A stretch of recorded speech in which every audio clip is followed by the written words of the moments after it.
我上次同大家做過呢個華為盒子嘅開箱，咁今次呢，我就發現咗一啲新嘅功能，咁想同大家講下嘅。咁唔知大家平時搜尋影片嘅時候，你會點樣去搜尋嘅咧？咁好多時候我哋都可能會去直接撳入去，可能條短劇啊咁樣，然後逐個揾。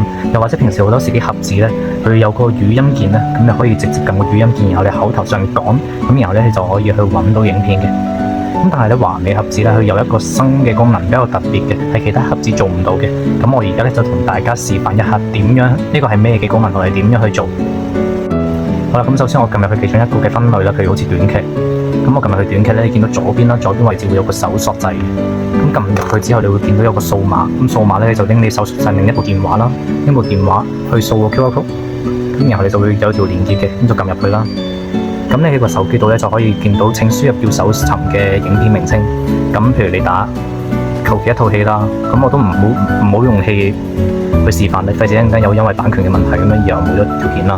譬如我打 A、B、C 咁樣啦，咁我撳搜索，好啦，撳搜索，咁咧神奇嘅畫面都出現咗啦。咁你會見到啦，喺個 mon 裏邊咧就已經入咗呢個 ABC 呢個字啦。咁呢一個咧就係比較方便啲人啦，平時用遙控唔識得點樣去打字，或者唔識注音嗰啲咧。